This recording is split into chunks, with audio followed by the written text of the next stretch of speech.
Welcome, friends. This is James Corbett, CorbettReport.com, and today we have a special treat lined up for you. We have the one and only Lionel of LionelMedia.com, and for those of you who are wondering about the fact that Lionel does not appear to have a family name, wonder no more. On his website, it does specifically refer to himself as one of those people who are mononymous, like Madonna or God, so deal with it. Lionel, it is great to have you on the program. I've been watching your media for some time now, but it is the first time you're here, so thank you for joining us today. And sir, I am a huge fan. I don't want to be obsequious or fawning or wax lick-spittle-esque, but I'm a huge fan.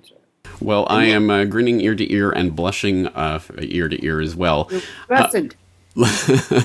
Let's not get into a battle of loquacity here. I will be Joe Lunchbox and keep my vocabulary toned down in order to let your verbosity shine through.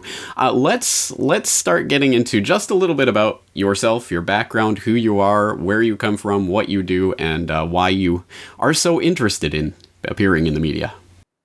Well, I'm an underwear model and shepherd by trade. But after a fertilizer accident, I was unable to do that. No, all seriousness aside, I got into the talk radio business in the year 1988, at the time that Rush Limbaugh was rising and enjoying an ascension. Backed into that completely. I was a caller. I was a practicing lawyer at the time, ex-prosecutor. When I got into that, I had no desire ever to go into radio. Certainly did not have the voice, so they said. I've been called Joe Pesci on helium. My favorite example was, or description was, Curly Howard on Benzedrine, which I kind of got into that one as well. But anyway, so I went into this, and I thought this is the most fun. And at that particular time, I was talking about my things, and I had some pretty strong opinions. And I was introduced to this notion of the conservative. But I had never heard of who these people are, what they're trying to conserve, why are they so angry, who are they, what do you want? We're an American, so am I, good for you. I hate liberals, who are they? I'm serious, I was a bit daft at the time. And I got into this, the beginning of the left-right, and I realized these people who claim to be conservatives are out of their minds. Later on, down the road, I became a part of a radio conglomerate called Air America, which was, I guess you would call it more left, and met a new batch. Not everybody, mind you, but a certain faction who were equally lunatic in their ideology. It was ridiculous. Left, right, what are you talking about? And I thought, there's got to be a name for this. What do you call this? Not having any articulable political ideology. I don't know. Later on, I learned, as of you, we talked about the left-right paradigm, and I found out about Carol Quigley. We probably went through that sort of thing. So I realized that criminal laws were just obscene. So I kind of thought, well, maybe I'm a libertarian. I like that. Somebody said that's a Republican who wants to smoke dope, and my thoughts were not imbibing. If you want to smoke marijuana, I don't, but if you want to, go ahead. So I thought, maybe I'm a libertarian. Maybe that's it. Yeah, that's it. That's the ticket. Now that we got that figured out, everything was fine. I was just doing my thing. And then while in New York, I was a talk radio host on WABC and WOR and did all of that stuff. On September the 11th, on that fateful Tuesday morning, it all changed. The event, I was here.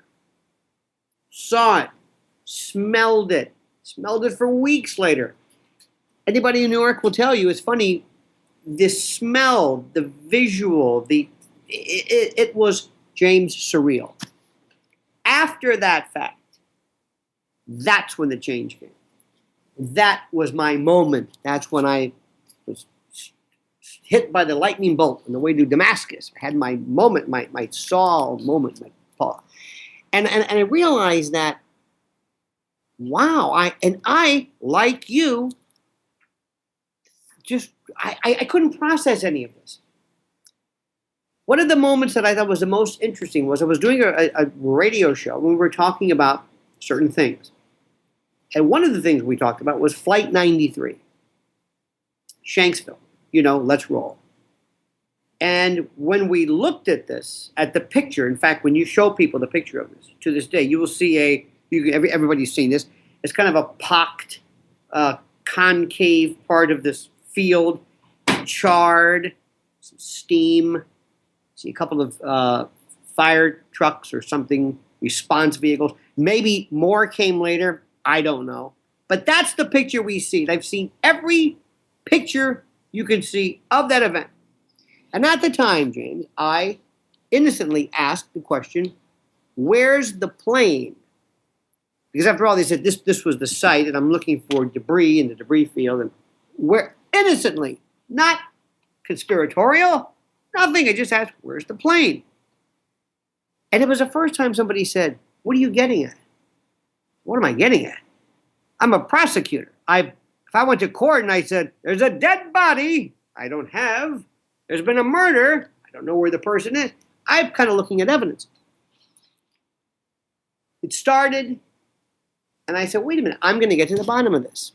I started reading, started talking to people, and then from that moment, when I read that particular thing, I said, hey, did you know there's a debris field about 8 miles away or so in a place called New Baltimore and Indian Lake? And anybody interested in this? No. You're not interested in this? No. You mean to tell me that, what if I told you it wasn't Pearl Harbor, it was Cleveland, the Japanese attacked Cleveland? I mean, I'm trying to think of analogies, and I'm not suspecting inside job. I'm not saying anything. I'm saying there's no plane. And I'm reading the actual accounts from a fellow named King, I believe, who was the responding, I don't know what it was. It was a fireman or something. He said there was no bodies, no plane, no debris. Make a long story short, it fascinated me, the reaction. And I had never heard the term conspiracy theory. I'm a lawyer. I know what a conspiracy is. 2 or more guilty people confederating, planning, scheming, organizing to do something. Believe me, I understood it well. That's when I realized that not only were there parallel universes in terms of people's perception, but the news media wanted nothing to do with merely referencing and repeating the official story, and it just snowballed. And I heard people, they said, listen, to this day, you better watch this truther business. I said, truther? What are you talking about? I'm not truther. Where's the plane? I'm just asking. Don't ask that. Don't question. Rob Schneider was real. I heard today, this comic, lost a endorsement gig because he dared to question vaccines. And if a person dares to question the anthropogenic causation models of global warming, what they call you is a conspiracy theorist. Now, when they thought years ago, James, that Agent Orange was not what it was cracked up to be, they didn't call that a conspiracy theory. When Lister said, I think we should wash hands in the operating suite. What do you say? Anybody with me on this? I think you're wrong. I think the studies have been wrong. Conspiracy theorist? When thalidomide and DES and Galileo, and go down the list. When you found common belief or studies to be incorrect, you weren't alleging a conspiracy. You were saying you were just plain wrong. I want to know, when did the conspiracy part come to play, and why has that replaced, James, just disputing a particular account or a claim or an allegation? That's what fascinates me to this day. Well, I mean, to be fair, I suppose, to the people who are alleging conspiracy theory, they are, I think, technically correct that if one is alleging that there was a cover-up of a piece of information, then that cover-up must have been perpetrated by people conspiring together to do so, to effect that cover-up, in which case it may be a theory about a conspiracy. However, I think that I, for one, have not heard of a theory about 9/11 that did not involve a conspiracy. It's either a conspiracy among the 19 hijackers and their leader in the cave fortress halfway around the world, or it's a conspiracy of another sort. And the only question is sorting out which conspiracy theory is correct, and that involves looking at evidence and hypothesis and testing that evidence against real-world scenarios, etc. You've given this some thought, and that's your first mistake, because as you know, in this world, we don't think about things, we just react to some kind of patellar reaction, some Pavlovian obeisance to some reaction to this. You're correct. The official story, was that these 19 hijackers conspired.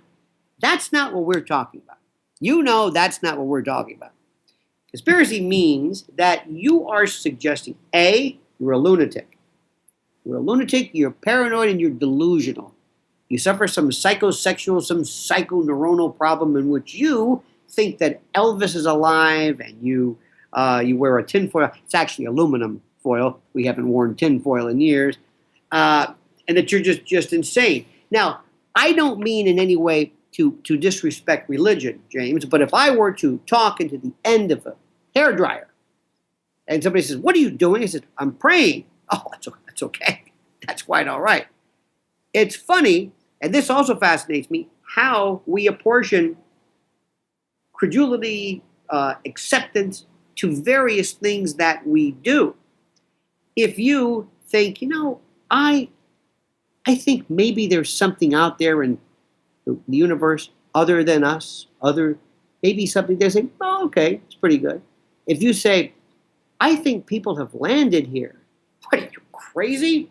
You're insane. So, and I think that, by the way, one day will prove to be the Watergate of the millennium, but I don't want to get off the subject. So I'm fascinated by how we react to things. There's some things that we like, and there are people that who are so infected by a distrust, albeit earned rather, that they are indeed a bit daft. And you get some in any particular group. I've met my share of those. But asking questions, demanding proof, looking at real questions that you have, things that just don't make sense, the same way you would act if you were a juror, things that just don't, that Matlock would ask, that Perry Mason would ask. I don't think that's subject to lunacy. I think that just makes common sense.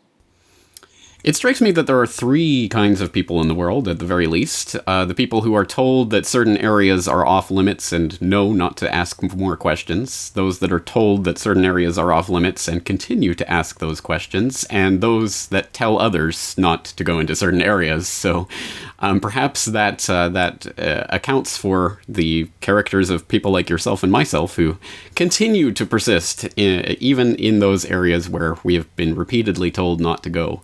Like naughty schoolboys trespassing into parts of the school ground where we're not allowed to venture.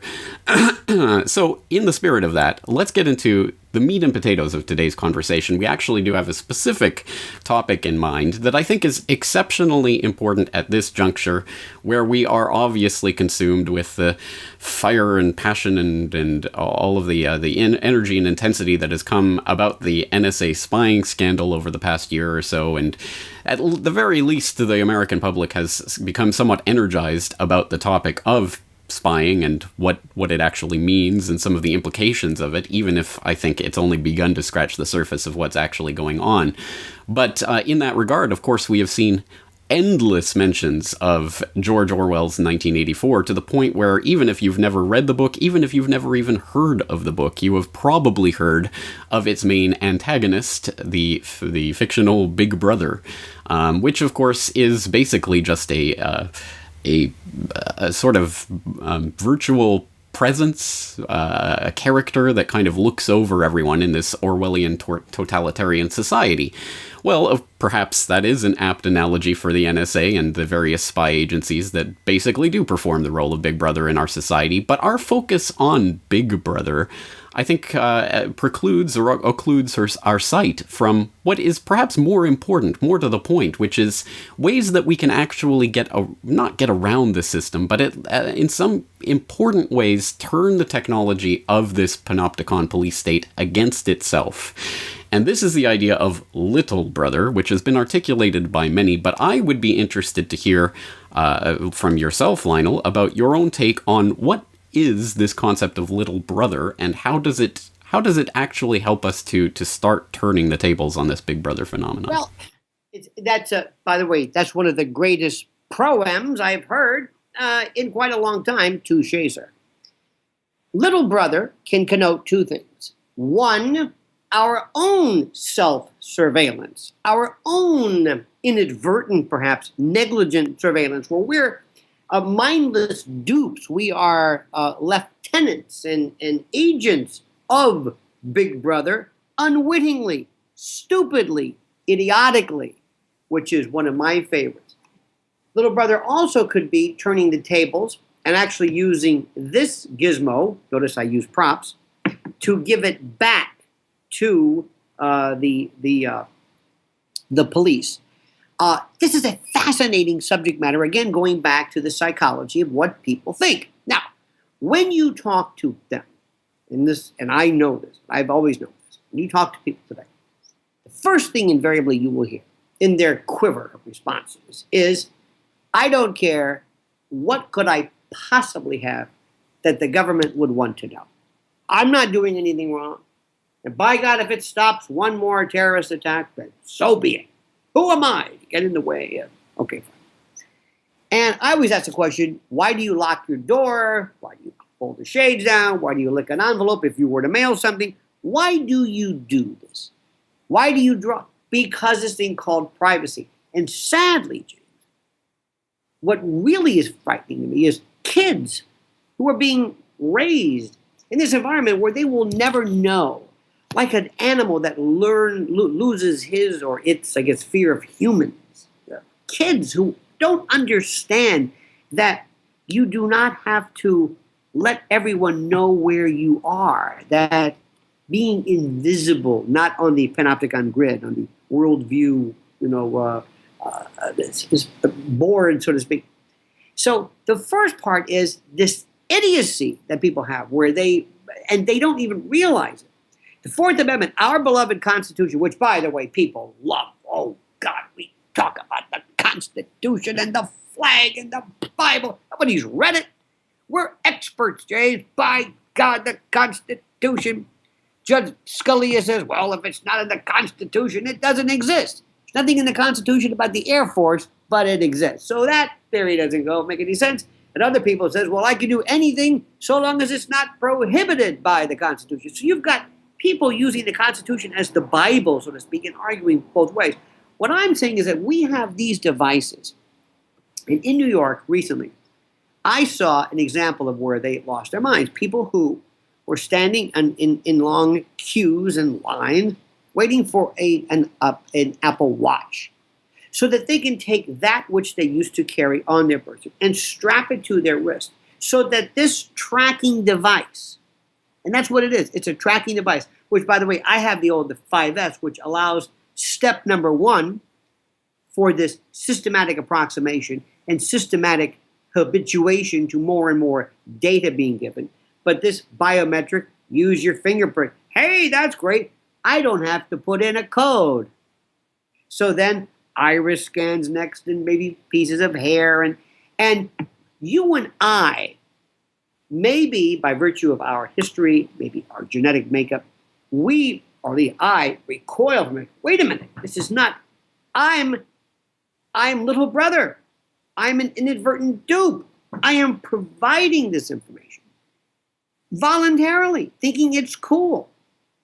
My fear and what's going to happen, guaranteed, is this: as this becomes more and more miniaturized, and we have lost any sense of tracking. In fact, our social media even cements the fact that not only is it okay to let people know where you are, we must know where you are at all time.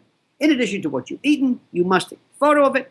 And when you're at the airport, it is important for you to know that when you're on holiday or vacation, you let us know. So I will, whenever I see a friend on Facebook or Twitter say, I'm at the airport, I always say, so that means you're not home? I'll tweet back. So how long will you be gone? Is anybody there? So since we've lost all of that, eventually this miniaturized watch is going to go into an RFID chip, James. I'm not being crazy about this. It's going to be a little chip. We've already started with our dogs, our pets. Little Fufu or Fluffy, who has a little OnStar for the pet. Every now and then there's some dog who wanders about, and 14 years later they do a scan. Hey, wait a minute. This is the Corbett's pooch. Wow.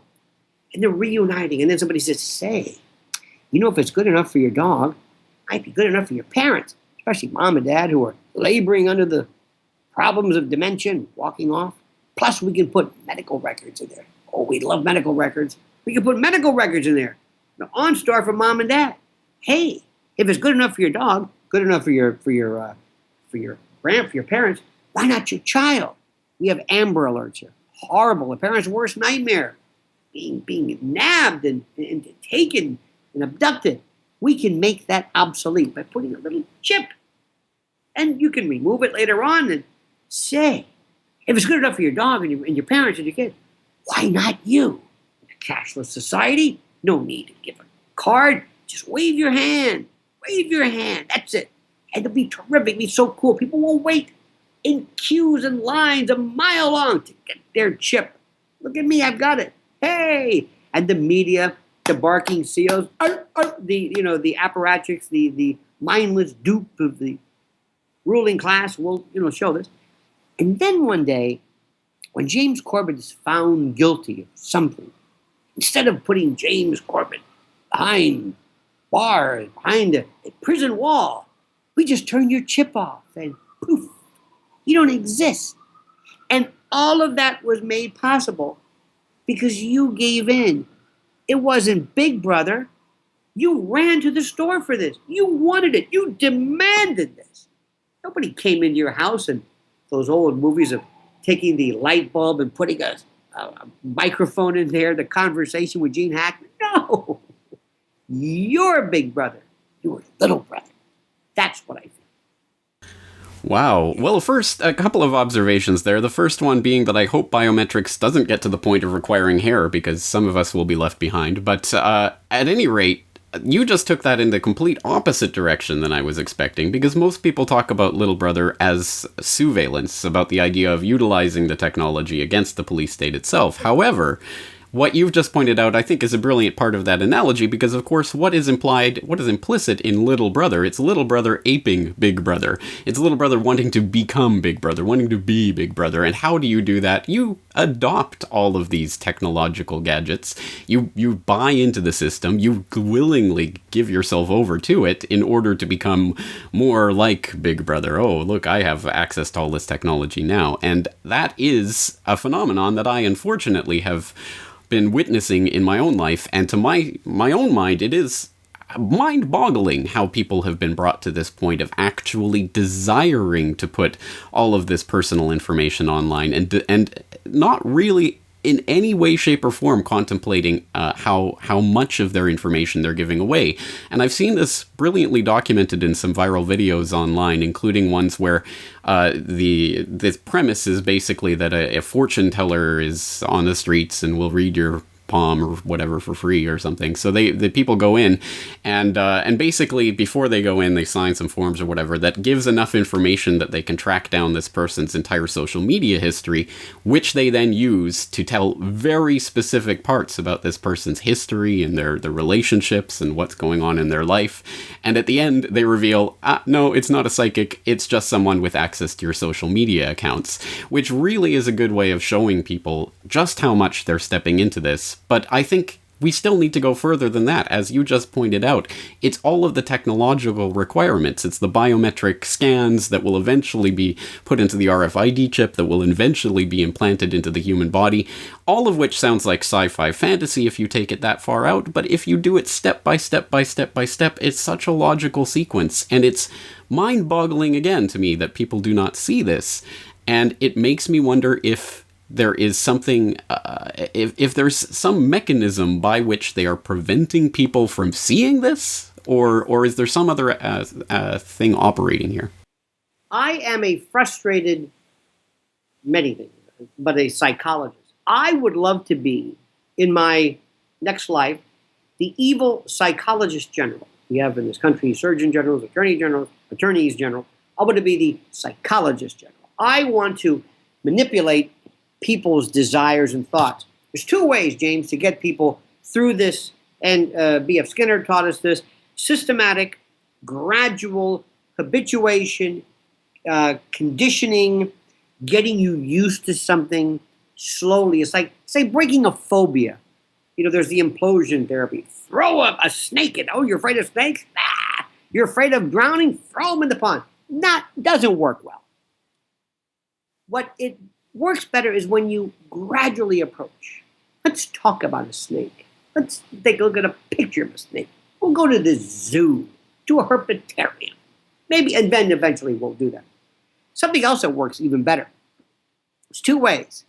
I could say, great, I can put the gizmos on them, but now I want to get really nasty with them. And I want them to basically put themselves in prison. I want them to imprison themselves. I want them to live, and I want to scare them. I don't want to use, like the great BBC documentary, The Power of Nightmares. I want to get them and frighten them.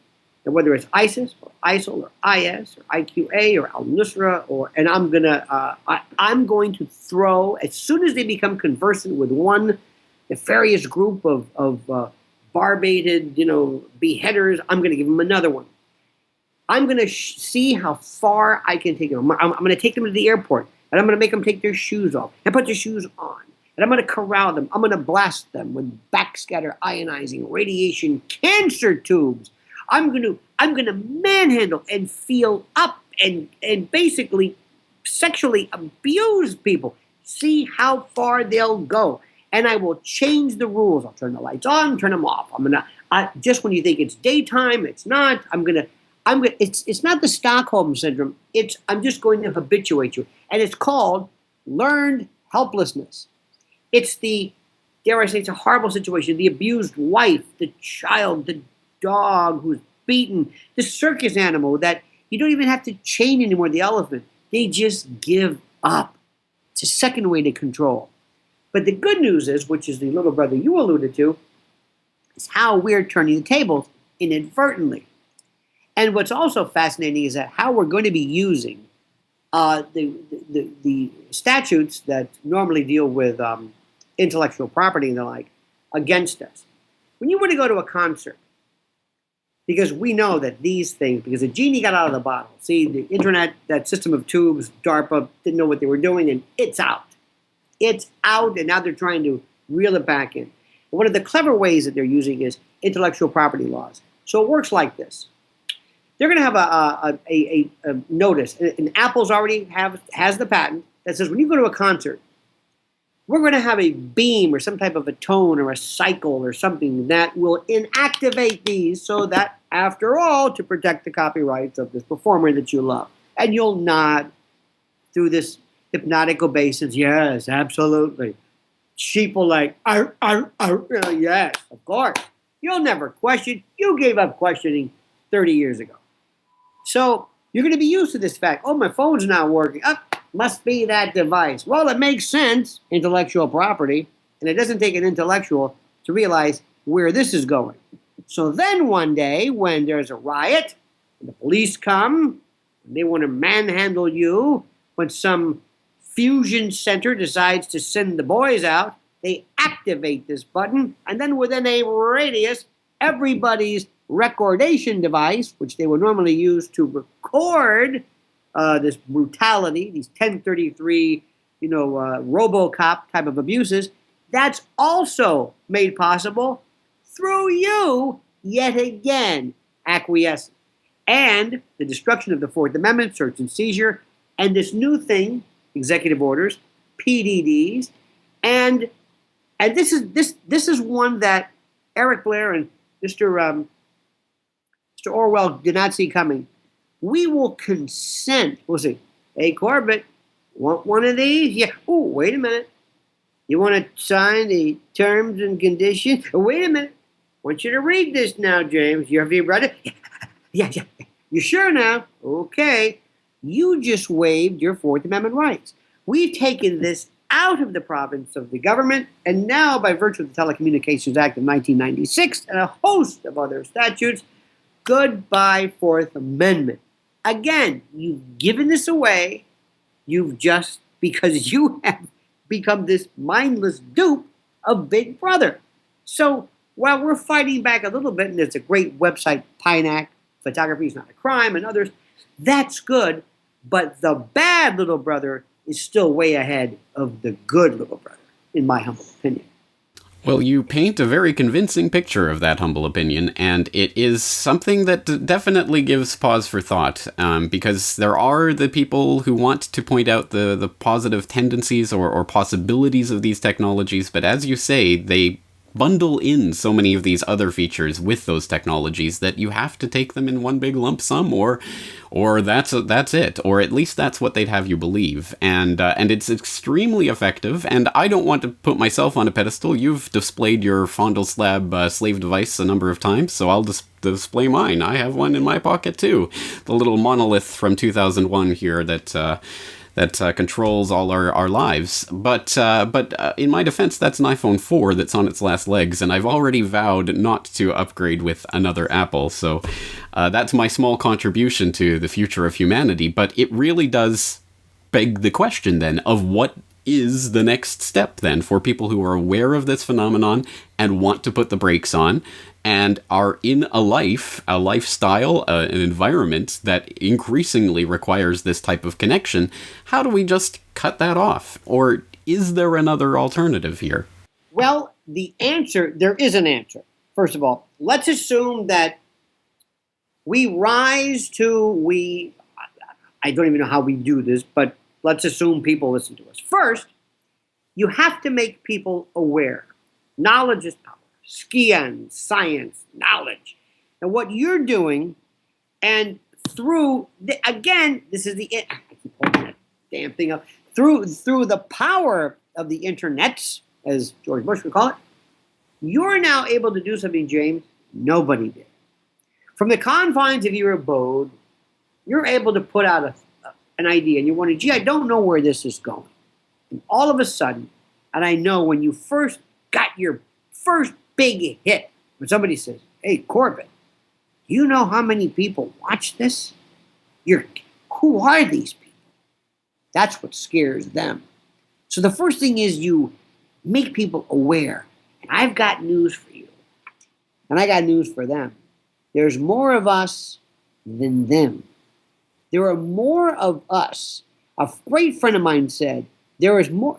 We can drown them in our urine. I know it's a disgusting thought, but that goes to show you, we have this idea that, well, there's nothing really we can do. Oh, yes, there is. Oh, yes, there is. So that's number one.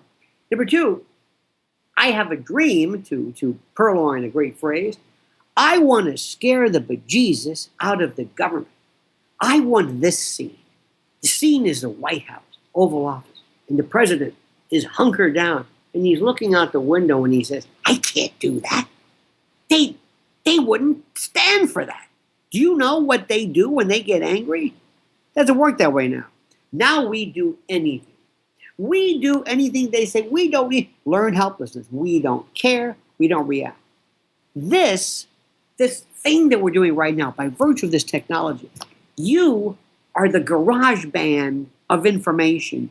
You are this thing that nobody even can understand yet, because people say, oh, how many people listen to the Corbett Report? I mean, come on.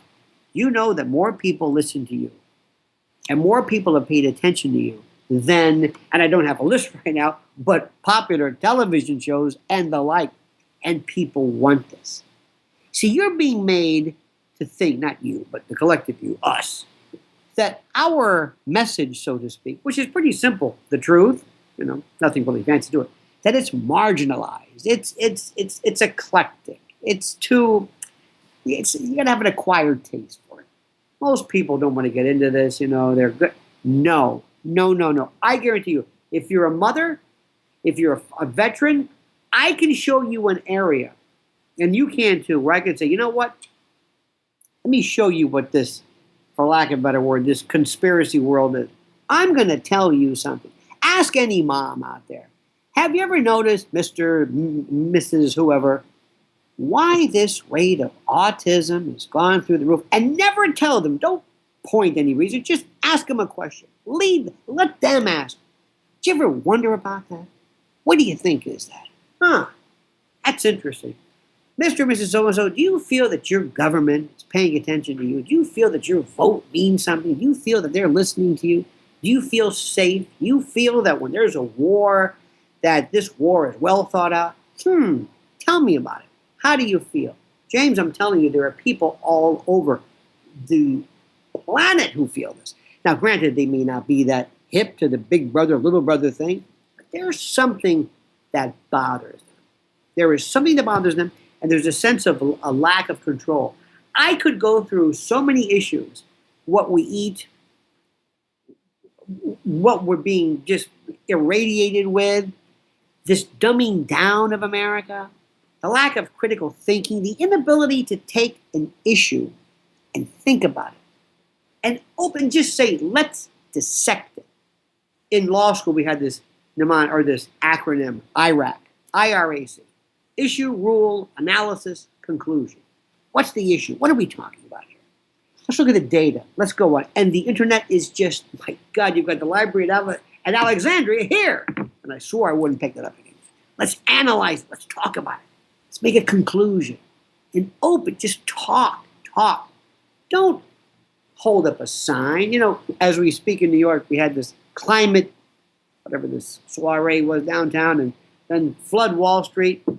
And while, James, I admire the fact that so many young people would want to get up and do something, I fear that the cause is the religion, the momentum, the celebration, the signs, the placards, the feeling, the bongos, which is great, which is terrific, but I don't think they truly understand that global warming is not necessarily what they may not think it, or what they may not realize it is. It's different. So there are so many areas. You pick the one. You mentioned 9/11.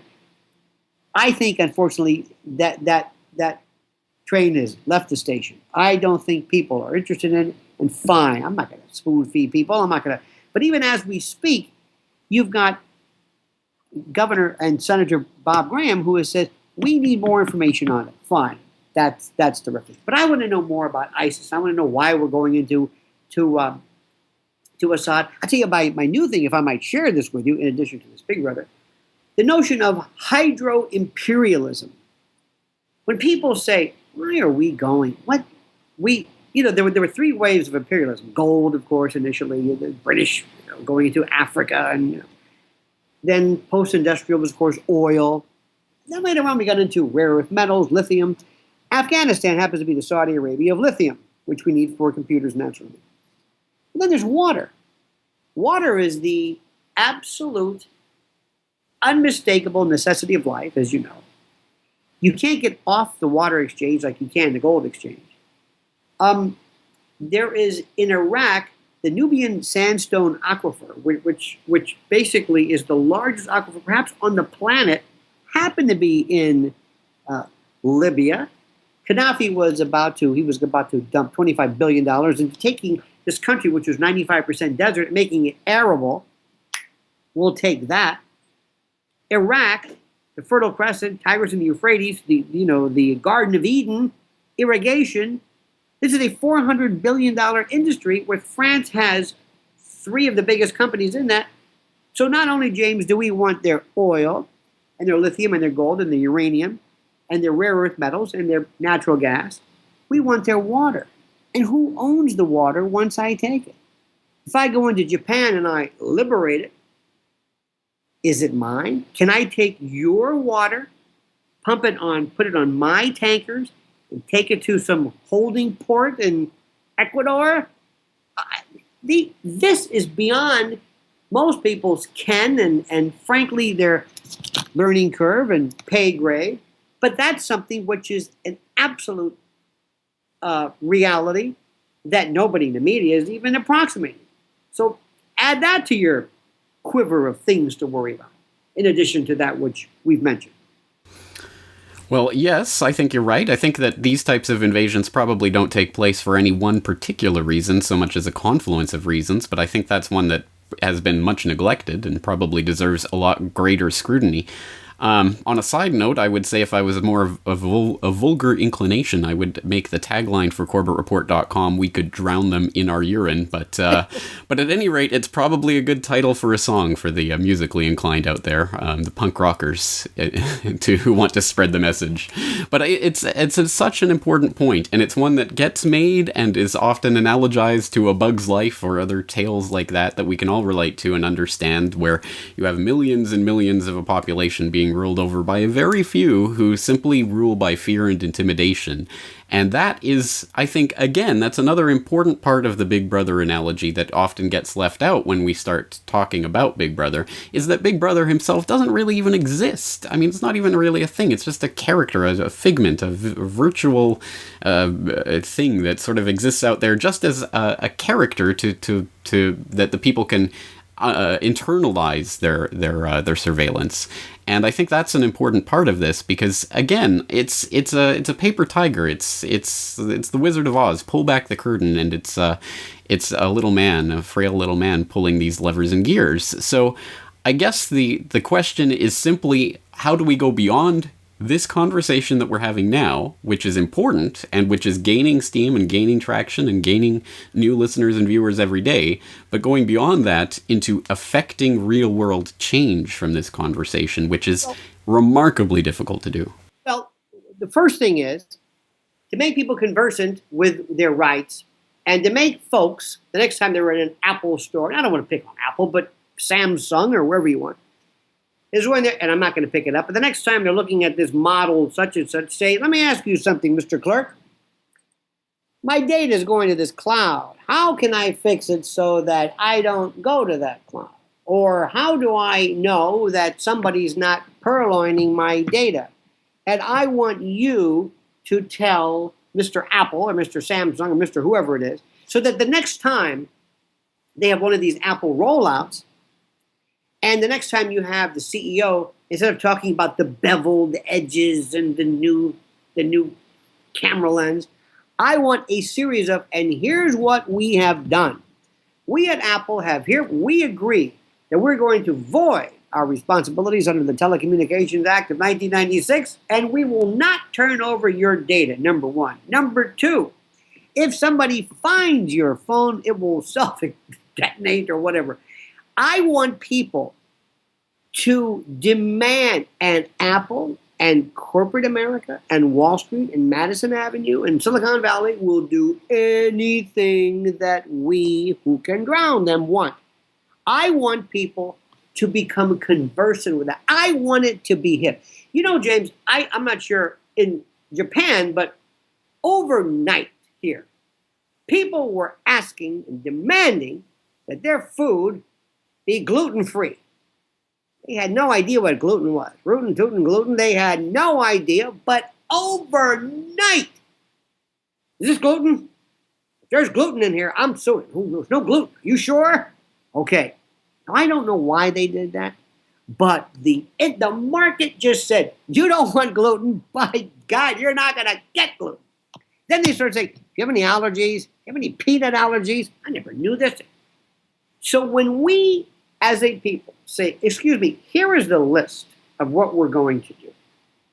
The first thing is, we're a lot smarter than we were years ago, thanks to the Corbett Report and other media outlets. We want to demand the following.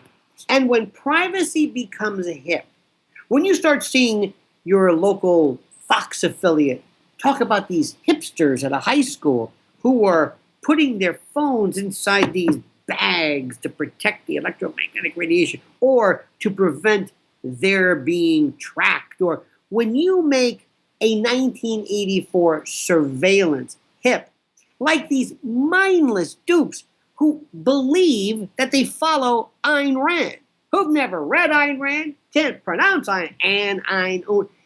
All of a sudden, it was something that they said. Just like people say they read The Economist. You don't read The Economist. I want privacy to be cool. And then instead of Leonardo DiCaprio standing in front of some podium or lectern at the UN, instead of talking about something he knows nothing about, anthropogenic causation models of global warming, I want privacy. And then that's what happened. And James, if you make something cool, just like the neck tattoo, overnight, normal people are walking around with this. If you made conversants with privacy rights hip, it'll be hip. And it will change everything. But knowledge is step number one. It is very satisfying to hear my own ideas reflected back at me from an outside source. It is one of my fundamental underlying themes that we ultimately are responsible for changing the predicament that we're in, and that we have to stop relying on some sort of outside savior or some sort of campaign or petition, and to start actually just simply demanding what we will accept and what we won't accept, and drawing lines. And I think that's going to be the fundamental way that we will bring this to a head, or we will fail to bring this to a head and march right into that totalitarian society that we're all dreading, or more further into that totalitarian society, I should say. Lionel, there's so many ways that we could go with this conversation, so many more things that we could talk about, and I would love to talk to you for hours and hours and hours, but I think we will bring this particular conversation to an end here, on the promise that you will come back many times in the future to continue this ongoing conversation on a number of different topics. But before we end this conversation, why don't you direct people to your website, to your social media, any other places that you'd like to send them? The website is lionelmedia.com, lionelmedia.com. Remember the old days we did www. // That's lionelmedia.com. Facebook, I that's so antediluvian and anachronistic, I don't even bother, but it's Lionel fan page if you're so inclined. And I just use Facebook to torment. But my Twitter, which I think is the pulse, the heartbeat of the world, is at Lionel Media. So lionelmedia.com and at Lionel Media. You can drop me an email at lionel@lionelmedia.com. And let me just say something very quickly before you wrap this thing up. I want to tell you and congratulate you for your style. I'm a trial lawyer by profession. My job is to not only explain to a jury, but to convince them, to have them believe, not to have them say, well, Mr. Corbett, that makes complete and total sense. I'm not buying it. But you've done a splendid job explaining everything from fluoride to whatever it is, and I'm not buying any of it. Your style, your countenance, your delivery, your the calm. Everybody's got a way of saying it. It's so effective. Your parody pieces, I don't know if they're deliberately designed to be parody, but showing the absurd facts of history, put together, edited, cobbled, stitched, are superb. Hats off, and I mean this sincerely. Hats off to you, sir. Touche and bravo. Well, I appreciate that very much, coming not only from a trial lawyer but a veteran media professional. And I think we should also direct people to your YouTube, where you put out commentaries on a regular basis that I think are very much worth watching. So we'll put a link in the show notes for this interview, along with all of your other ways that you can be contacted and accessed. And we'll leave it there for now, but as I say, we will definitely continue this conversation in the future. Lionel, thank you so much for joining us today on the program. James Corbett, on behalf of a grateful nation, thank you, sir. This video is brought to you by the subscribers of BoilingFrogsPost.com. For more information on this and other topics, please go to BoilingFrogsPost.com. For more information and commentary from James Corbett, please go to CorbettReport.com.